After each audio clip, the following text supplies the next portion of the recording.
event.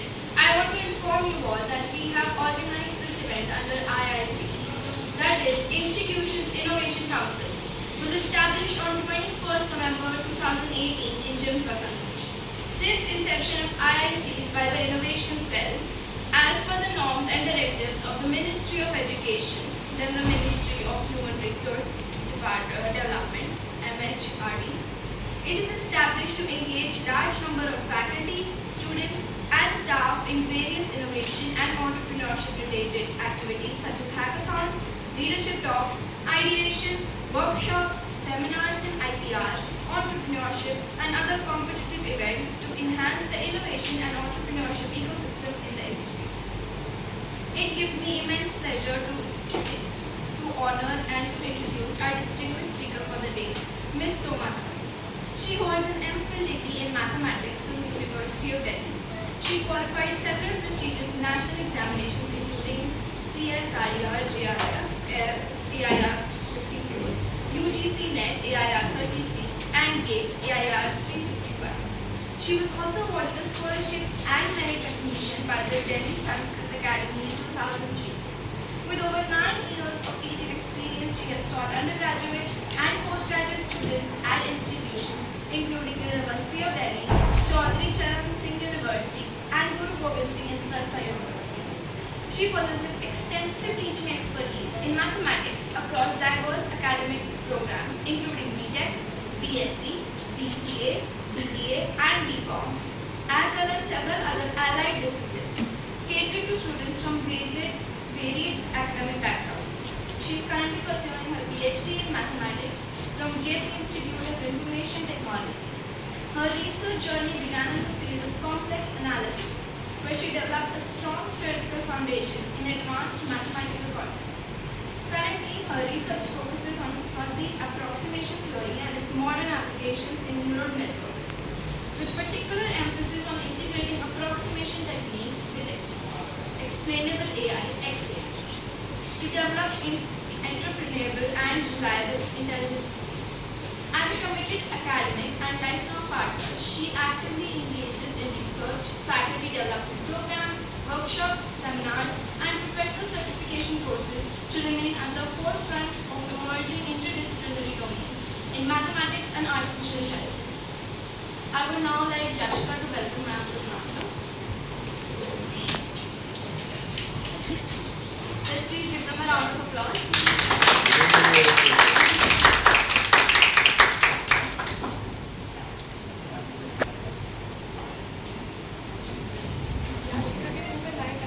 Now, without further delay, I would like to invite Ms. Soma Das to take the podium and enlighten us with her expert insights on emerging trends and innovations in data science. Ma'am, the stage is all yours. Thank you for such a welcome. Major minor project बनेंगे ही। Innovation का क्या मतलब? What is the meaning of innovation?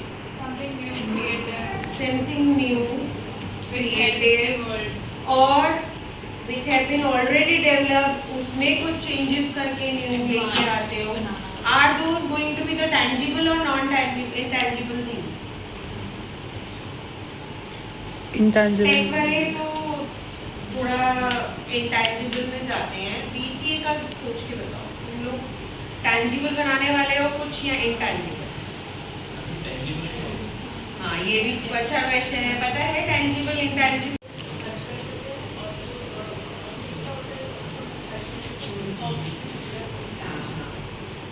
सही answer दिए. Take वाले IoT products बनाते हैं. कोई एक मशीन बना लिया, कोई एक इंस्ट्रूमेंट बना लिया. दोज कैन बी टच्ड, वो होते हैं टैंजिबल प्रोडक्ट्स.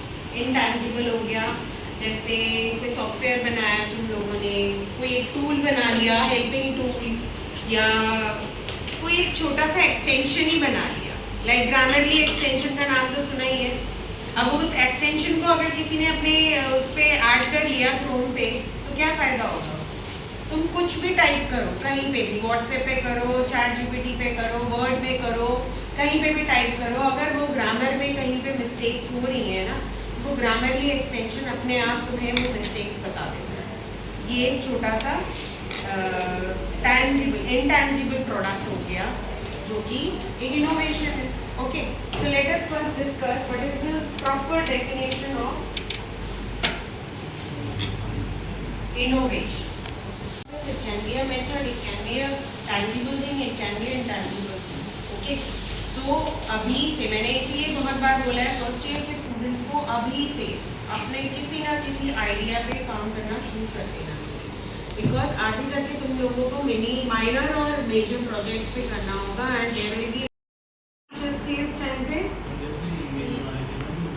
इमेज तो अभी अभी आया है, इमेज या वीडियो जो भी है ये तो अभी अभी आया है, जस्ट कुछ मंथ्स पहले. ये सब नहीं था और मैथ्स भी नहीं कर पाता था उस टाइम पे सॉल्व, बिल्कुल जब 2022 और 23 की बात कर रही हूँ तब सॉल्व नहीं कर पाता था, मैथ्स भी नहीं कर पाता था, इवन सिंपल इंटरेस्ट का क्वेश्चन भी देते थे तो नहीं कर पाता. बट आप कैसे कर पा रहे हैं ये बता सकते हैं कैसे कर पा रहे हैं? कुछ 2-3 इयर्स में इतना ग्रो कर दिया है ये ChatGPT कि अब तुम लोगों की 99% प्रॉब्लम सॉल्व कर लेता है और करेक्ट भी एक्यूरेसी भी अच्छी है. कैसे हो रहा है?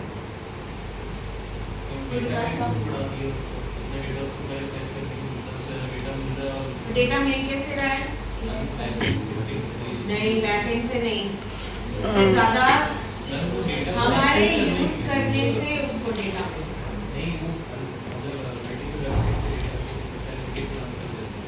नहीं, इसमें फिर उसने दिमाग थोड़ी लगा रहा है, लेकिन अब दिमाग भी लगा रहा है, ये मैं बोल रही हूँ. Now he the ChatGPT is using brain also. नहीं, इसमें कोडिंग का ज़्यादा मेजर रोल नहीं है, इसमें ट्रेनिंग का है. मशीन का जो टर्निंग, हाँ मशीन लर्निंग का जो ट्रेनिंग है ना उसका मेजर रोल है. और वो ट्रेनिंग सिर्फ एक्सपर्ट्स ने नहीं, हम लोगों ने भी किया उसको यूज़ कर करके. कैसे? वो एक ऐसा मशीन है जिसपे तुम क्वेश्चंस पूछते जाओ और वो कोशिश करता है आंसर देने की, कोशिश करेगा, चाहे वो रॉन्ग दे सही दे, वो देगा ही देगा आंसर. एक ऐसा मशीन. तो ये जब क्वेश्चंस उसको बार बार मिलने लगे ना तो कुछ एक्सपर्ट्स ऐसे भी आए जो उन्हें आंसर देने लगे इन क्वेश्चंस. तो इससे वो ट्रेन हो गया. इसी को मशीन लर्निंग बोलते हैं. This subject you will study in 3rd year, machine learning कैसे होती है. Okay, let us start with our topic innovation. तो मैंने काफी कुछ बता दिया इसमें कि इनोवेशन मतलब जब भी कुछ नया करना किसी भी चीज में, इवन पुराने काम में भी कुछ नया तुम्हें लगा कि ये ऐड कर देंगे, ये फीचर ऐड कर देंगे तो इसमें और अच्छी एफिशिएंसी हो जाएगी, वो भी एक इनोवेशन ही है. अब तुम खुद ही देखो ये जो प्लेटफॉर्म्स है Amazon, फ्लिपकार्ट, जियो मार्ट, शॉपिंग प्लेटफॉर्म्स हैं, ये प्लेटफॉर्म्स पहले कैसे रहे थे 3-4 साल पहले लाइक कोविड टाइम पे, और अभी कितना इम्प्रोवाइज हो गया, कितना इम्प्रूव हो गया. ये सारा काम डेटा साइंस और डेटा एनालिसिस का है. ठीक है, चलो अब इसकी इम्पोर्टेंस पढ़ लेते हैं. हम लोग इम्पोर्टेंस में क्या है, व्हाई इट इज नीडेड. क्यों मैं पुरानी ही, हम लोगों के टाइम पे तो इंटरनेट साइबर के बीच में जाना पड़ता था, अब फोन में आ गया है और वो भी अनलिमिटेड वाला. क्यों? अगर ये नहीं होता तो क्या होता प्रॉब्लम, हम जैसे को क्या प्रॉब्लम होती है, हमारे पास इंटरनेट के लिए साइबर के क्या इश्यूज होते हैं.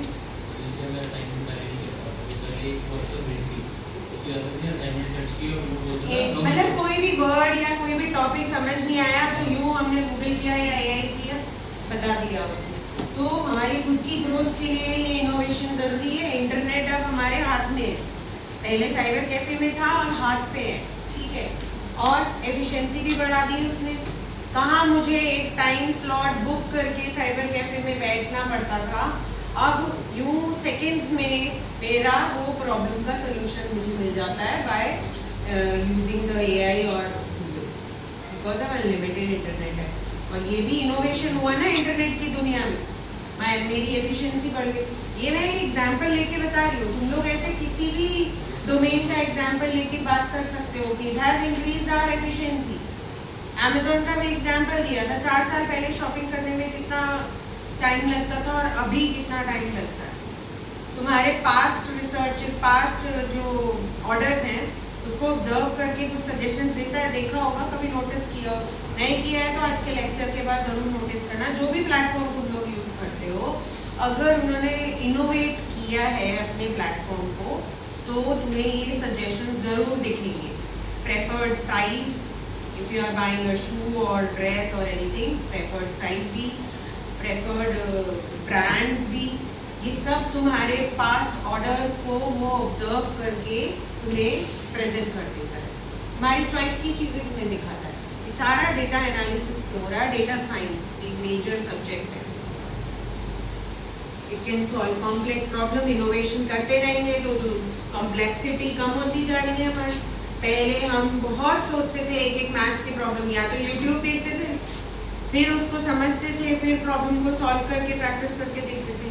अब क्या है, आंसर मेरा गलत आ रहा है, मुझे पता नहीं चल रहा कहाँ गलती हो रही है, तो तुम लोग एआई पे डाल देते हो, वो सॉल्व करके दे देता है. वहाँ से अपना क्रॉस चेक अगर किया तो you can get your doubt also, get your clear your mistakes also. तो complex problems it can give you the codes also. AI is giving the codes. कुछ भी बनवाना हो अपने प्रोग्राम में, तुम चाहते हो ये फीचर आ जाए, ये फीचर आ जाए, वो सजेस्टिव कोड ज़रूर देगा, वो दे देता है. चाहे वो एक्यूरेसी में फेल हो जाए, थोड़ा परसेंटेज में एक्यूरेसी में, but the AI is now that much capable to give the code. derives growth, builds competitive edge, enhances human experiences. ये सारा हमारा ह्यूमन एक्सपीरियंस ही है जो एआई आज और आगे और बेटर होता चला जाएगा. इसीलिए मैं बार बार बोलती हूँ, एक चीज़ सीख लो, एआई को एज अ टूल यूज़ करो, डिपेंडेंट मत करो. क्योंकि जो टूल की तरह यूज़ करेगा उसको उसकी कमियाँ पता होगी, और जो उस पर डिपेंडेंट रहेगा उसको उसकी कमियाँ नहीं पता होगी. और कमियाँ पता होना क्यों ज़रूरी है, बताओ. What can be the reason, कमियाँ पता क्यों होनी चाहिए? सोच के बताओ ज़रा, हमें एआई की कमियां क्यों पता होनी चाहिए? मिस्टेक करेगा तुम्हें पता होगा, उसके बाद भी एक और प्लस पॉइंट है, आगे तुम्हारे करियर और उसमें काम आएगा. कैसे? तुम्हें अगर ये पता होगी ना कि ये इसमें पहले फॉल्स या एरर्स या इसमें कुछ लिमिटेशंस है, तो तुम उसमें कुछ इनोवेशंस लेके आ सकते हो, कुछ काम कर सकते हो उसमें, है ना, ताकि तुम्हारे लिए स्कोप ऑफ इम्प्रूवमेंट रहे. हमारा मेन टॉपिक तो यही है ना, इनोवेशन, स्कोप ऑफ इम्प्रूवमेंट, कुछ करने का. किसी भी कंपनी में जाए तुम लोग फ्रेशर्स हो, वो पूछेंगे कि हमारे पास तो एआई भी है आजकल, कोडिंग और डेवलपिंग सबके. वो तो एड्स हो गई ना, मैं तो यही बोल रही हूँ, फॉरवर्ड करना is ad only, advertisement. But you want those customers on your platform, वो कैसे करें? ऑफर्स हो गया, चलो, और कितने ऑफर पे तुम्हें नुकसान नहीं होना चाहिए ये भी तुम्हें कैसे पता चलेगा? क्योंकि ऑफर इतना भी तो नहीं देना बिजनेस को नुकसान होता है. करते हैं लोग, तुम्हें पता ही नहीं है, by one get one free भी करते हैं, बट उस पे उनके पीछे का मैथ्स कुछ और होता है. बोलो ऐसे मत करो, नहीं वो फोटो नहीं खींच. ये ऑफर्स, ये जो भी बिजनेस को बढ़ाने की, ग्रो करने की पॉलिसीज बनाना, ये सब डेटा से आता है. बहुत सारे आइडियाज है, कहाँ से मिलेगा डेटा? वो तो अब ब्रांड बन चुका है. सपोज तुम एक नया प्रोडक्ट बनाने वाले हो बच्चों के लिए, चाहे टॉफीज हो, या उसको बच्चों को कैसे अट्रैक्ट, हाँ वही तो मैं बोल रही हूँ. वो पता कैसे चलता है? सर्वेस. यहाँ से मुझे किसी ने बोला था सर्वे कराओगे. सर्वे एक डेटा की तरह होता है. पहले के टाइम में घर घर जाके सर्वे कराते थे. अब आजकल इतना सर्वे घर घर जाके कराने का टाइम नहीं होता. 2-3 तरीकों से होता है. अपने ग्रुप्स में फॉरवर्ड कर देते हैं सर्वेस, वो अपनी जो वेबसाइट्स होती हैं या पॉपअप्स होते हैं, इंस्टा वगैरह में कभी कभार सडनली एक ऐड आ जाती है. कोई एक वेबसाइट की सडनली ऐड आ गई, उस ऐड में पॉपअप में तुम्हारा एक फॉर्म आ जाता है खुल के. अब कोई भर देता है तो उनको डेटा मिल जाता है. बहुत सारे प्रोडक्ट्स हैं जो अभी भी डेटा से ही अपने प्रोडक्ट को बेचते हैं. Have you heard about Vedix? VEDIX, Vedix एक आयुर्वेदिक ब्रांड है जो कस्टमाइज करके अपने शैम्पूज और कंडीशनर्स और ऑयल ये सब बना के कस्टमर को देता है। उनका प्रोडक्ट पूरी डेटा बेस्ड ही। सबसे पहले वो फॉर्म भरवाते हैं, सारा डेटा कलेक्ट करते हैं, उसके बाद वो क्लेम करते हैं कि आप यहाँ prepare customise product for you. पर इन सब चीज़ों में क्या काम आया? वो डेटा, वो नंबर उसको कहाँ यूज करेंगे? एनालाइज करके। एनालाइज से क्या पता लगाओगे? सर्वेज में याद करो, तुम लोगों के घरों में हुए हैं सर्वेज? हम लोगों के टाइम पे तो बहुत होते थे। आप लोगों के घर में कौन सा हेल्थ ड्रिंक यूज होता है, कितने घर में मेंबर्स हैं, फीमेल्स कितने हैं, मेल्स कितने हैं, वो हम बताते थे हॉर्लिक्स यूज हो रहा है, कॉम्प्लेन, बॉडी, कॉन्फिटा। एक ये डेटा मिल रहा है, एक जैसे मैंने क्लोथिंग रेंज का एग्जांपल से शुरू किया, कुछ एक आधी ब्रांड्स बता दो जो लोकल में इंडिया की ही ब्रांड्स है, लाइक पीटर इंग्लैंड हो गई, और कोई ब्रांड बताओ? नहीं, कपड़ों में बताओ।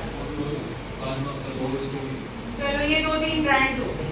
कुछ कस्टमर्स मैंने अप्रोक्सीमेटली जो सर्वे करवाया 1000 कस्टमर्स में वो गूगल फॉर्म सर्कुलेट हुआ, उनके पास डेटा आया, उसमें प्रेफरेंसेस होंगी कस्टमर की, क्वेश्चंस की कि why do you prefer this particular brand, उसकी कुछ उन्होंने फीचर्स लिखे होंगी, क्वालिटी, प्राइस और फैब्रिक और भी बहुत कुछ होगी। वो फीचर्स तुम अपने जो प्रोडक्ट लॉन्च करने वाले हो, अपने क्लोथिंग रेंज निकालने का सोच रहे हो, तुम ये फीचर उसमें डालोगे सो दैट कस्टमर्स को क्वालिटी और फैब्रिक और बाकी जो फीचर्स हैं उसमें अट्रैक्ट कर सको।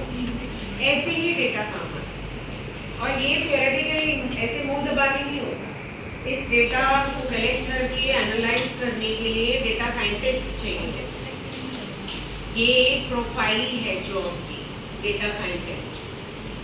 लिंक्डइन पे अगर अकाउंट बनाया हुआ है तुम एक बार डेटा साइंटिस्ट की प्रोफाइल नौकरी पे भी जाके, अगर naukri.com भी देखते हो वहाँ पे भी जाके देखना डेटा साइंटिस्ट के प्रोफाइल में कितनी अच्छी पैकेज है।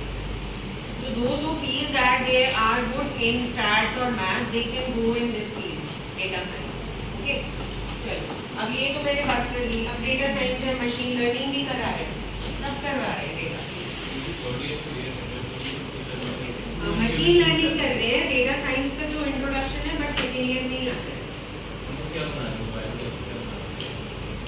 वो अब थोड़ा उधर से उनसे बात करके पूछ लेना, वो बना रहे हैं ऐसा कुछ, वो एक IoT बेस्ड टूल बना रहे हैं जिसमें कि घर की ऑक्सीजन, प्लांट से कुछ ऑक्सीजन लेके घर की ऑक्सीजन लेवल इंक्रीज कर सकते, ऐसा कुछ एक मशीन वो लेके आए हैं और वो उनका मेजर प्रोजेक्ट है। वो एक टैंजिबल गुड हुआ कि इनटैंजिबल गुड हुआ? हाँ, मैं वही कह रही हूँ, जो टच कर सको दैट इज अ टैंजिबल, तो वो टैंजिबल प्रोडक्ट उन्होंने बनाया। Okay, anything that you want to ask related to data science जो नहीं समझ आएगा? डेटा साइंस एक ऐसा सब्जेक्ट है जिसमें you will do the analysis by using math, stats and applying the machine learning models and some of the programming languages also involved in data science. अगर आगे सीनियर में डेटा साइंस चूज करते हो, you will do data science practicals on Python. Okay? Data science के की components मैंने अभी तुम्हें एग्जांपल से बता दिया। डेटा कलेक्ट, डेटा कलेक्शन का वो तुम्हारे मेथड्स डिफरेंट हो सकते हैं, क्विज़ेस हो सकते हैं, सर्वेज, क्वेश्चनियर, इंटरव्यूज, कुछ भी हो सकते हैं methods. Data collection, then data cleaning. Data cleaning का क्या मतलब समझते हो तुम लोग? जैसे बर्तन धो रहे हैं, सफाई कर रहे हैं, वॉशिंग मशीन में कपड़े डाल दिए, कपड़े की सफाई हो रही है, what is the meaning of data cleaning? Missing values को रिमूव करना या फिर जो रिक्वायर्ड नहीं है वो डेटा को रिमूव करना। हमारे पास एक्सेल शीट में कम से कम 200 कॉलम है, 200 कॉलम में 20 फीचर्स हैं।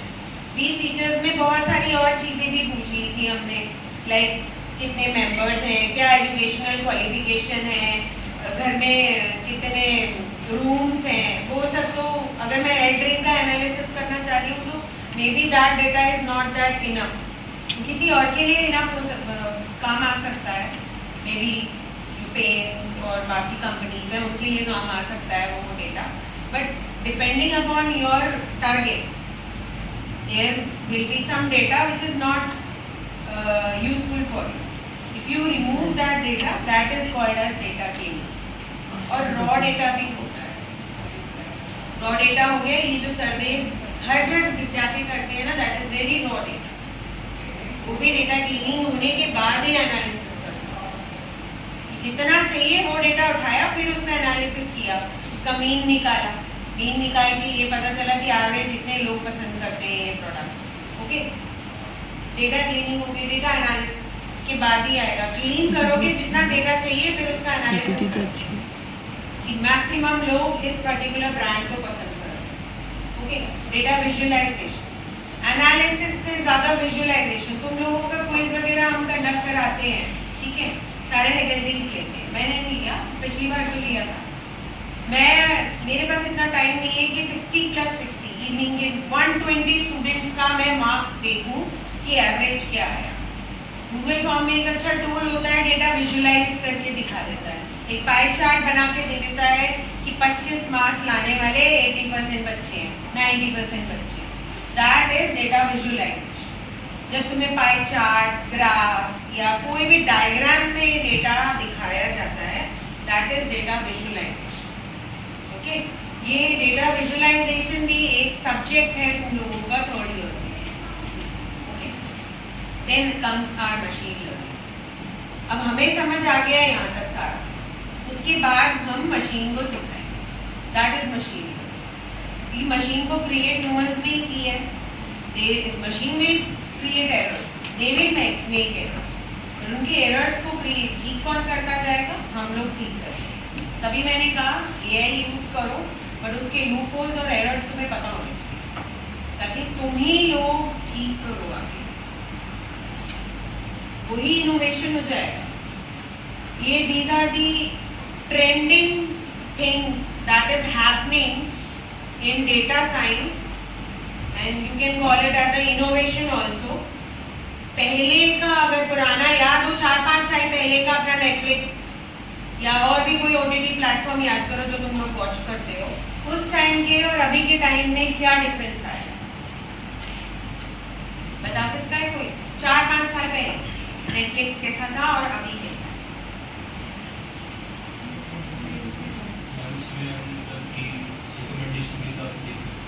अब रिकमेंडेशंस मतलब वही, जैसे मैंने Amazon का एग्जांपल दिया था कि मेरे पास हिस्ट्रीज को देख के वो कुछ सजेशन देता है. अब नेटफ्लिक्स हो या बाकी जितने और प्लेटफॉर्म्स हैं जिन्होंने ये AI लगा दिया है उस पर कि suppose I like particular genre of movies, suspense, thriller, ऐसा कुछ पसंद है, तो नीचे सजेशन में ना वही रिफ्लेक्ट करते हैं. जितने भी पास उनके पास जितना भी है जो मैंने वॉच नहीं किए है, वो सब सजेशंस में आता है. ये इससे क्या बेनिफिट हुआ तुम्हें और नेटफ्लिक्स को? क्या फ़ायदा हुआ बताना? ये भी तो एक इनोवेशन ही है. उन्होंने कुछ नहीं किया, नया टूल वगैरह भी नहीं लगाया, डेटा साइंस यूज करके अपने एल्गोरिदम में थोड़ा सा चेंज कर दिया. इससे दोनों को फायदा हुआ, कस्टमर को भी और जो ऑर्गेनाइजेशन ये लगा रही है उसको भी फायदा हुआ. बताओ क्या फायदा हुआ? कस्टमर को क्या फायदा हुआ? तुम लोगों को मतलब पहले क्या करेंगे अगर किसी को स्पेशली हॉरर या थ्रिलर या कॉमेडीज पसंद है सपोज, तो क्या करेगा? देखते हैं मूवी, गूगल पे जाते हैं comedy movies, recent comedy movies release in this 2026, list देखे, लिस्ट कहाँ कहाँ रिलीज हुई वो देखे, फिर जाके नेटफ्लिक्स में वो नाम टाइप करे, तब जाके देखे. वो होता अगर 5 साल पहले की बात. अगर अभी की बात है, तुम कॉमेडी तुम्हें कॉमेडी पसंद है, तो वो ना कॉमेडी सजेशंस में आगे चलेंगे कंटिन्यू. तुम उनको बस स्क्रॉल करते रहोगे कि चलो इसको देखते हैं. 1-2 लाइन की उसमें स्टोरी होती है जिससे कि तुम डिसाइड करते हो. तुम्हारा टाइम बच गया ना. जहाँ आधे घंटे में मैं डिसाइड करती कि कौन सी मूवी देखनी है, वहाँ उन्होंने तुम्हें 5 मिनट में वो सोल्यूशन दे दिया स्क्रॉल करके. और उनको क्या फायदा हुआ? उनको क्या फायदा? उनको वो जो चाहिए ना अपना प्लेटफॉर्म का यूज, कस्टमर एंगेजमेंट, ये वर्ड, ये एंगेजमेंट उनको मिल गया. अदरवाइज नेटफ्लिक्स अगर ये फीचर ना रखता तो हम शायद किसी और प्लेटफॉर्म पे चले जाते जिसमें मुझे इजीली वो मूवी मिल रही है.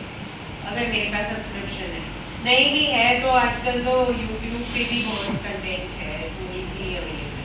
वहाँ चले जाएंगे, तो एंगेजमेंट नेटफ्लिक्स की बजाय कहीं और चला गया, तो उसका एक तरीके से लॉस हो जाता है। ठीक है, ये फ़ायदा हो रहा है। AI based recommendation systems, real time user behaviour analysis, personalised content delivery, ये सारे वर्ड्स ही हमने डिस्कस कर लिए। ई कॉमर्स का मैं एग्जांपल ऑलरेडी डिस्कस कर चुकी हूँ। रिकमेंडेशन भी देता है। कस्टमर सेगमेंटेशन मतलब कोई एग्जांपल देके कोई समझा सकते हैं कस्टमर सेगमेंटेशन क्या मतलब है?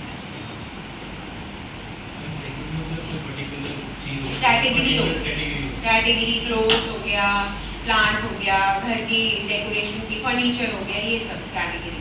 बट ये किसी ने ऑब्जर्व किया है अपना, suppose someone loves to buy plants और डेकोरेटिव आइटम्स होगी, ओके, तो अगर वो कपड़े भी खरीद रहा हो ना उस प्लेटफॉर्म पे, उसको नीचे प्लांट्स के बहुत सारे सजेशन आने लग जाए, बिकॉज मुझे उस कैटेगरी में डाल दिया है कि I love to buy plants और I love to buy the decorative items.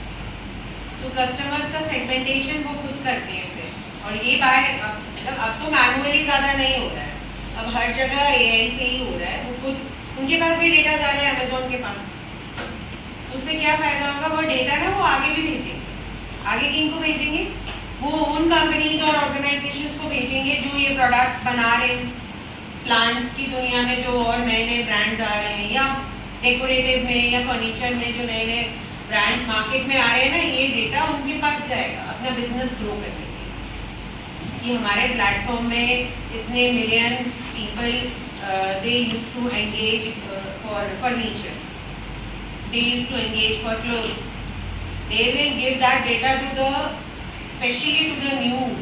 अब तो सभी यूज करते हैं ये डेटा, पुराने भी यूज करते हैं, नए भी यूज करते हैं, बट ये काम ज़्यादा नए वालों को आने का है, ताकि वो अपना प्लेटफॉर्म बना सके, मार्केट प्लेस कैप्चर कर सके in e commerce platform. Dynamic pricing models, what do you think dynamic pricing models क्या होते हैं? लगता है ना कभी मेरे को आज ये चीज महंगी लग रही है, बट कुछ टाइम बाद ये किसी और के प्लेटफॉर्म में ऐसे भी होता है। सेम, हाँ, ये भी सेम प्रोडक्ट अपने प्लेटफॉर्म पे और अपने किसी और भाई बहन फ्रेंड या किसी और को बोलना, वो प्रोडक्ट देखने पे कभी कभी प्राइसेस का डिफरेंस आता है। वो क्यों होता है? What is the reason behind that dynamic pricing? Maybe that person is buying more on the Flipkart in comparison to you. उनसे ज़्यादा ऑफर मिलता है, बट ये कहाँ गया, कैसे गया उनके पास ये इंफॉर्मेशन? डेटा, हमारे ऑर्डर्स, हमारी हिस्ट्री, वो डेटा है फ्लिपकार्ट पे होता है। मैं पर्सनल एक्सपीरियंस से बता रही हूँ। Suppose I am looking for a product on Flipkart, in comparison अगर मैं अपने हस्बैंड को बोलती हूँ वो प्रोडक्ट देखने के लिए, उनको कभी कभार प्राइस कम दिखती है, because he used to prefer more often to buy the things on Flipkart. I am not that much buying the things on the Flipkart. ये genuine है। तो ये डेटा देख रहे हो कहाँ कहाँ काम आ रहा है। सिर्फ हम BCA के पॉइंट से नहीं, बिजनेस BBA बिजनेस वालों के पॉइंट से भी ये डेटा इतना इनोवेटिव है। बैंकिंग एंड फ्रॉड डिटेक्शन, पहले के टाइम से अभी हमारे टाइम पे तो जो फ्रॉड्स होते थे उस टाइम पे पकड़ना थोड़ा मुश्किल हो जाता था, but now we are more aware in comparison to the previous 4-5 years because of certain apps. Truecaller आ गया, इसमें स्पैम रिफ्लेक्ट करता रहता है। ट्रूकॉलर ने अपना ऐप कैसे बनाया? डेटा से ही बनाया, ओके। उन्होंने डेटा मिला कहाँ से? कोई बता सकता है? ट्रूकॉलर ने जब अपना ऐप बनाया होगा, उनका भी प्रोजेक्ट ही रहा होगा वो, उन्हें डेटा कहाँ से मिला? तो हमारे यही दे देते हैं सारे, ये क्या कहते हैं, हमारे नेटवर्क वाले, हमारी जो नेटवर्क कंपनी। उस दिन साइबर सिक्योरिटी का सेशन अटेंड किया था, कुछ लोगों ने देखा होगा ना अपना नंबर कि मेरा हुआ है या नहीं। उसमें तुम्हारा ऑपरेटर का नाम जरूर होगा, जो भी तुम्हारा ऑपरेटर है, VI है, रिलायंस, जियो, जो भी है, उस ऑपरेटर का नाम वन ऑफ दी लिस्ट में हो, कि उस ऑपरेटर के थ्रू तुम्हारा नंबर ले। वो अब डेटा बन जाता है किसी के लिए, कुछ एक नया आविष्कार उसने नया इनोवेटिव कर दिया तुम्हें बचाने के लिए, दैट दिस नंबर और this caller can be a spammer. Spammer कैसे डिसाइड होता है? ये तो ऑब्वियस है, तुम लोगों को अब सभी को पता ही होगा। How a spammer is decided by the Truecaller. कोई बता सकता है? एक स्पैमर कैसे डिसाइड होता है? ट्रूकॉलर कैसे डिसाइड करता है ये नंबर स्पैम वाला है? वो हो गया एक रीजन, ज़्यादा कॉल होता है। सेकेंड, किसी ने रिपोर्ट किया हो, तो तुम लोगों में से भी किसी का नंबर हम स्पैम कर सकते हैं, क्योंकि किसी ने अगर रिपोर्ट की होगी और वो नंबर ऑफ रिपोर्ट बहुत ज़्यादा हो तब। तो ऐसे करके ये डिटेक्शन, एक तरीके से हम कॉल से तो बच ही रहे हैं ना, मैक्सिमम फ्रॉड तो कॉल पे ही हो रही है, वो मैनिपुलेट करते हैं और फिर fraud. Okay, real time anomaly detection. Anomaly मतलब ही ये डेटा में कुछ गड़बड़, दैट गड़बड़ थिंग इज एनॉमली, जो वियर्ड है वो डिटेक्ट करते हैं। जैसे 2-3 फीचर्स मैंने डिस्कस किया, अभी जब जो डिटेल में पढ़ोगे ना साइबर सिक्योरिटी, एनॉमली वर्ड का मतलब समझो। ओके, रिस्क स्कोरिंग मॉडल भी वहीं पे ही है साइबर सिक्योरिटी। वेदर फोरकास्टिंग, पहले के टाइम से अभी के टाइम पे पल 1-1 मिनट की आ जाती है आपको, और आधे घंटे में बारिश होने वाली है, अम्ब्रेला लेके जाओ बाहर, ऐसे तक मैसेजेस आने लग जाते हैं, नोटिफिकेशंस। पहले तो नहीं होता था, सिर्फ ऐसे आता था न्यूज में कि अगले आने वाले 2-3 दिनों में बारिश के आसार हैं, बादल होने वाले हैं, ऐसी टाइप की आती। कितनी बेटर हो गई है एआई यूज करने की वजह से, और डेटा, फास्ट डेटा जो उनको मिल रहा है उसकी वजह से कितना और बेटर वो प्रेडिक्शन करने लग गए। But I can say I am going to accept, अभी भी वेदर फोरकास्टिंग में वो एक्यूरेसी परसेंटेज कम है, अभी भी कम है। अगर आधे घंटे में बोला है तो जरूरी नहीं है आधे घंटे में बारिश शुरू हो जाती है, वो 1.5-2 घंटा या शाम तक हो जाती है बारिश। वो एक्यूरेसी अभी तक नहीं आ पा रही है, because here the nature is involved. यहाँ मैनुअल हैंडलिंग नहीं है ना, weather is not in our hand, it is in the nature hand. That's why ये प्रेडिक्शन की एक्यूरेसी इतनी 100% नहीं हो पाई। Still we can save people from major, जो बड़े एक्सीडेंट्स हो सकते हैं, लाइक लैंडस्लाइड्स, सुनामी, फ्लड्स, इन सब से तो बचा ही सकते हैं, साइक्लोन्स, इन सब से बचा सकते हैं ना। क्या? हाँ, वो एक इमरजेंसी का वो टेस्टिंग चेकिंग कर रहे थे, 11 बजे सैटरडे के दिन हुआ था।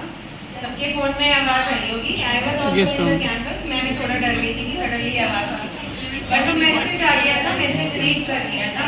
गवर्नमेंट वाज चेकिंग कि अगर ऐसा साउंड आ, उस पे लिखा भी हुआ था, लेकिन तुम लोगों ने पढ़ा था या नहीं? पढ़ा था। उस पे लिखा था दे वर टेस्टिंग फेज में था कि अब से अब कभी भी अगर ऐसा टाइप का कोई भी साउंड आए तो यू शुड बी अवेयर कि कोई इमरजेंसी आ रही है। It can be war also, और it can be any type of natural calamity also, कुछ भी हो सकता है, तो यू शुड बी अवेयर कि कुछ होने वाला है। वो लेकिन टेस्टिंग वाला था, that was just the testing round. Okay, health care and disease prediction. Covid बहुत सडनली आ गया, बट वो संभल गए फिर भी। कैसे? पहला साल बड़ा डिफिकल्ट रहा, सेकेंड ईयर में थोड़ा बेटर होते चले गए, बिकॉज हमने वो जो वायरस था या उसकी जो ट्रेंड पैटर्न्स उनको ऑब्जर्व करा। हर एक कोई ना कोई, जैसे वो मूवी की डायलॉग्स होते हैं ना, क्रिमिनल अपना कोई ना कोई सबूत छोड़ के जाता है, ऐसे ही हर डिपार्टमेंट में, चाहे वो किसी ने हैक किया हो या कोई वायरस हो, कोई ना कोई अपना एविडेंस या पैटर्न या कुछ ना कुछ छोड़ ही जाता है, जिसकी जो हमें कहाँ काम आएगा एनालिसिस करने में कि ये पर्टिकुलर अटैक क्यों हुआ और कैसे। और यहाँ काम आता है डेटा साइंस वाला, वो डेटा को एनालाइज करते हैं और प्रेडिक्शन करते हैं कि फ्यूचर में अगर ऐसे टाइप का वायरस इस टाइप के माहौल में ग्रो करता है तो ऐसे टाइप की बीमारियां हो सकती हैं। और इन्हीं सब को यूज करके आजकल एआई ही कितने डायग्नोसिस में डॉक्टर्स को हेल्प कर रहा है। बेसिक जो डायग्नोसिस है एआई हेल्प कर रहा है। प्रेडिक्टिव डिजीज मॉडल्स, तुम लोगों में से कोई जो बायोलॉजी की नॉलेज रखे, आगे जाके थोड़ा बायो का पढ़े या बायो के किसी पर्सन के साथ क्लब करे, तुम लोग मॉडल बनाओगे और कोई बायो का पर्सन तुम्हें हेल्प करेगा कि हाँ हमारे ना एरिया में ये प्रॉब्लम आ रही है, उसके रिलेटेड अगर कोई मॉडल आए, लाइक हार्ट अटैक प्रिडिक्ट करने वाला कोई स्मार्ट वॉच में कोई एक वो डाल दें, जैसे तुम लोग अभी बोल रहे हो ना मैम, सैटरडे को हुआ फ़ोन वाइब्रेट हो गया हमारा, उसमें मोड में आ गया था, अलर्ट हो गया। मैं कहूँगी ये अभी भी एक बड़ी प्रॉब्लम है। ऐसा कोई टूल, IoT टूल्स पे तो डे बाय डे बहुत इनोवेशन हो रही है। अगर कोई उसी IoT टूल में पल्स, हार्ट बीट, शुगर आजकल सब बता रहा है, डाइट भी बता रहा है, वॉक भी बता रहा है, सब बता रहा है। अगर उसी IoT टूल में कोई ये प्रिडिक्टिव भी बता दे, प्रिडिक्ट करके बता दे कि अभी आपका जो हार्ट रेट है, पल्स रेट है, ये ठीक नहीं है, can be the science of heart attack और minor heart attack, you should visit doctor और अपना ECG कराओ, ऐसे टाइप का। अभी ये बहुत प्रॉब्लम्स, अभी भी हेल्थ की इंडस्ट्री में बहुत ऐसी प्रॉब्लम्स है जहाँ पे IT वाले हेल्प कर सकते हैं, ओके, यूजिंग द डेटा, क्योंकि डेटा ही यूज करोगे ना IoT में वो डालने के लिए वो feature.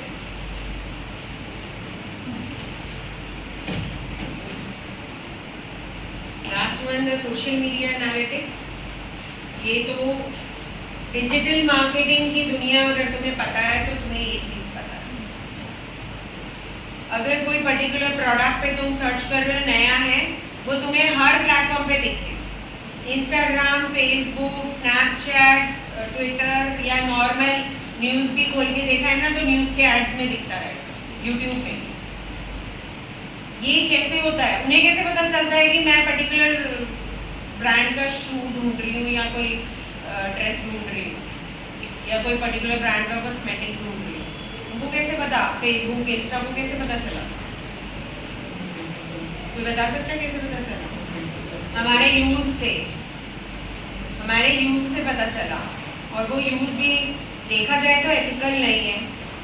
Our data should not be used और given to any other platforms. और ये कौन दे रहा है?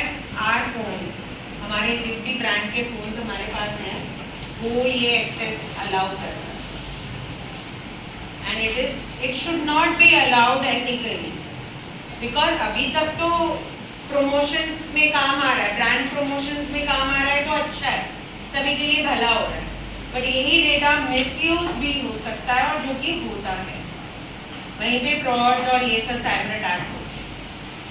तो जो हमारे पास फोन्स हैं, ब्रांड फोन्स, मैं बता रही हूँ एक बात और, मुझे नहीं पता तुम लोगों को पता है, अगर अपने इंटरनेट को ऑफ रखोगे तो हैकिंग के चांसेस कम रहेंगे। अगर इंटरनेट 24 घंटे ऑन रहेगा तो हैकिंग के चांसेस ज़्यादा। And what is the reason behind that?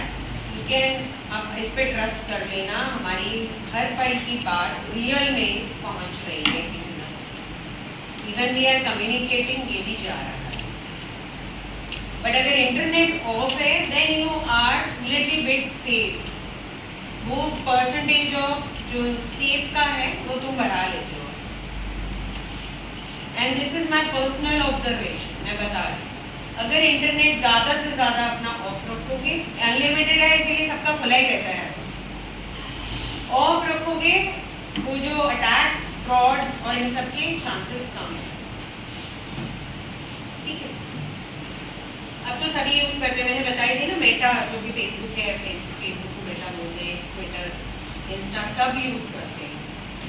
अच्छा है, ब्रांड प्रमोशन हो रहा है, but can I am discussing the limitation also. The last topic is, ये टॉपिक मैंने डिटेल में इसीलिए नहीं चूज किया because these things are very new for you, maybe एक दो पता होंगे तुम लोगों को। एक्सप्लेनेबल AI, मेरा खुद का एक पेपर, एक रिसर्च हो चुका है एक्सप्लेनेबल AI पे। एक्सप्लेनेबल AI, तुम लोग तो ये कौन सा AI यूज करते हो? इसमें से जनरेटिव AI यूज कर रहे हो ना इसमें से। One of the example is ChatGPT, OpenAI generate कर रहे हो, दैट इज जनरेटिव AI, जो इमेजेस बना के दे रहा है, टेक्स्ट दे रहा है, एसेज दे रहा है, वॉइस या म्यूजिक, सबका AI आ गया है। ऑडियो भी बना के दे सकता है, उसका भी गूगल में है, जेमिनाई में, वीडियो भी बना के दे सकता है। But what is explainable AI? नहीं पता ना?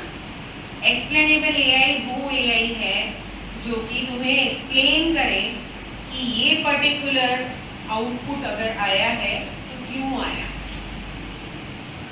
वो होता है एक्सप्लेनेबल AI।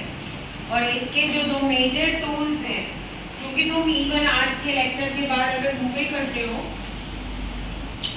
ये लाइन और शैप, ये शॉर्ट फॉर्म है उर्दू एक्शनेबल है। मेजरली शैप यूज करते हैं, मैंने भी अपने रिसर्च में शैप ही यूज किया था। शैप का एक प्लस पॉइंट है, ये जो भी तुम्हारा मॉडल है उसका ग्लोबल एक्सप्लेनेशन भी देता है और लोकल एक्सप्लेनेशन भी। फीचर्स वर्ड तुम लोगों ने सुना है पहले कभी? फीचर्स हमारे केस के फीचर्स नहीं, आईटी की वर्ल्ड में डेटा में features. Have you heard these words? Features. अभी मैंने कुछ एक आध मिनट पहले अटैक की बात करी थी। हर एक अटैक का एक अलग फीचर होता है, एक अलग पहचान। Feature is the Hindi meaning पहचान, बट उसको डेटा की टर्म्स में या आईटी की टर्म्स में डिफरेंट नाम दिए गए। वो जब पढ़ोगे तो पता चल जाएगा, बहुत बड़ी दुनिया है अटैक्स की, साइबर अटैक्स वगैरह सिक्योरिटी में जब पढ़ोगे डिफरेंट नाम है, बहुत है। इस पे डेटा मिलता है, रियल टाइम डेटा अवेलेबल है वेबसाइट पे। कैनेडियन डेटा, सबसे पहला जो डेटा साइबर सिक्योरिटी वाला अवेलेबल है वो है DRATA, डिफेंस का डेटा है। हर साइबर सिक्योरिटी का जो भी टूल बनता है सबसे पहले डिफेंस के लिए बनता है, उनके डेटा पे काम होता है, उनके लिए पहले ज़रूरत कंप्लीट करनी जाती है, फिर हम लोगों के लिए आम इंसान। तो उनका जो डेटा होता है, यानी उसको अगर किसी ने ब्रीच किया है तो that is a big attack. तो इवन जो भी साइबर सिक्योरिटी में, अब तुम लोग ये ट्रेनिंग करोगे ना साइबर सिक्योरिटी के साथ, उसको डिसाइड करना this area is so much vast.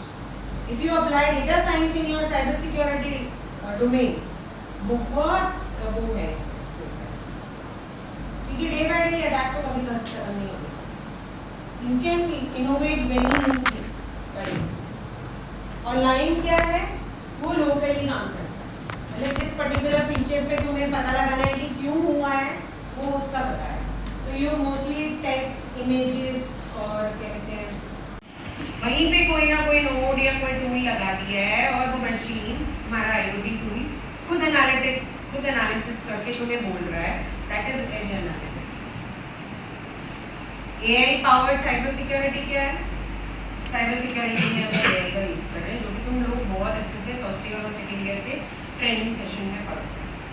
Automated machine learning, अब जो तुम्हारा ChatGPT है वो ऑटोमेटिकली सीख रहा है, तुमसे ही सीख रहा है। अगर तुमने किसी सही आंसर को ट्राई करके देखना, गलत बोल दिया ना उसे, तो वो एक्सेप्ट कर लेगा उसको और आगे से वो ध्यान रखेगा कि तुम्हें वो गलती रिपीट ना करे। सबका पर्सनलाइज्ड AI ट्रेन हो रहा है। And quantum computing, this is very new. अब ये क्वांटम, अभी तुम लोगों को तो सिर्फ इतना ही पता होगा 0 और 1 में कंप्यूटर समझता है। अब क्यूबिट्स भी आते हैं, क्यूबिट्स, QUBITS। क्यूबिट्स में कंप्यूटर्स इस लैंग्वेज को भी समझने लग गया। और क्यूबिट्स की ये पहचान है, ये हर स्टेट में अवेलेबल है, not only in binary 0 1, in between also, and in every phase, every state। तो इसमें ज़्यादा नहीं बताऊँगी, बहुत नया है तुम लोगों के लिए, बट ये जो सारी कंपनीज हैं, IBM, गूगल, ये सब क्वांटम कंप्यूटर्स यूज करते हैं, क्वांटम बेस्ड मशीन है इनके पास, गूगल, IBM, माइक्रोसॉफ्ट, इन सब के पास, because this is the most advanced. ये रिसेंट 1 या 2 साल का रिसर्च है। So here I conclude my lecture.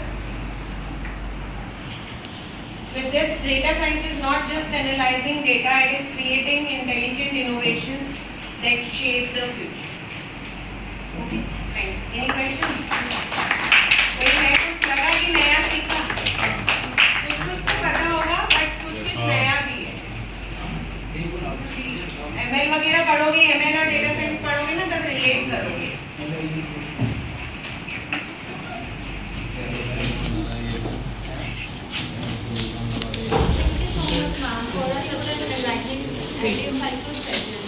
Your explanation of how a research and innovation can be can be translated into the real world impact. Has truly a modern and art perspective and inspired us to think beyond ourselves.